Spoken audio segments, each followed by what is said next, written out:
This month marks the 54th anniversary of Salvador Allende being elected president of Chile. He was the very first democratically elected open Marxist president. So this was not just a big deal for him, but a big deal for Marxists all around the world, even though he just barely won his election. After he got into office, he rapidly started changing around the entire economy. His biggest step was nationalizing the copper mines, but he also implemented a lot of state control overall.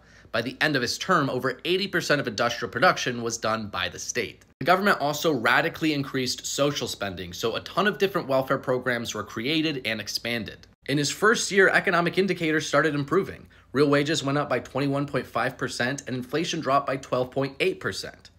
But this was only temporary. You see, it's quite easy to improve economic indicators in the short term, especially when you just throw a bunch of government money at problems. To have this money to throw at problems, Salvador Allende had to increase tariffs. Some tariffs were increased up to 600%. He also had to print a ton of money. The money supply expanded by 30 times. In his 3 years as president, real wages decreased by 53%.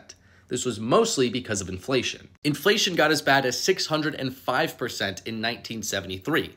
This was an increase from 36% in 1970. That is a dramatic change that was primarily caused by his policies. The nationalization was a massive failure as well. A lot of the high-skilled workers and the managers left the country. Without the capitalists and the managers, the nationalized firms had major problems with workers actually working. People misbehaving and not showing up for work became more and more common. With this hyperinflation and all of these other emerging problems, as well as some violations of the Constitution, the military decided to get rid of Salvador Allende. This month is also the 51st anniversary of the coup that took him out of power and replaced him with Augusto Pinochet. General Pinochet was a harsh military dictator. He abused human rights and did not care about killing or torturing his political opponents. He also did not know how to manage the economy and did not know how to fix the country's economic problems. So he turned to the Chicago Boys. These were economists who were trained and inspired by Milton Friedman, who advocated for laissez-faire capitalism. Under the influence of these economists, Pinochet loosened his grip on the economy and started privatization projects, and overall liberalized. They were finally able to get a handle on inflation.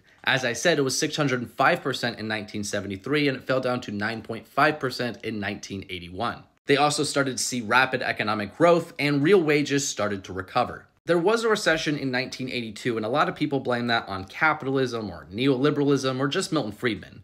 But there's a lot of debate about the causes of this recession. And we know Latin America in general was having a lot of economic problems at this time.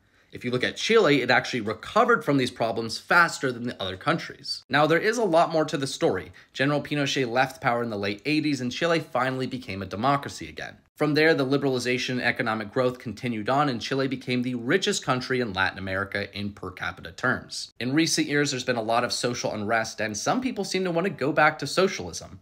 Luckily, when there was a vote on a new constitution 2 years ago, the socialists lost. It'll still be an uphill battle against socialism in Chile, so right now the most important thing is for the Chileans to look back at history and see the failures of Salvador Allende.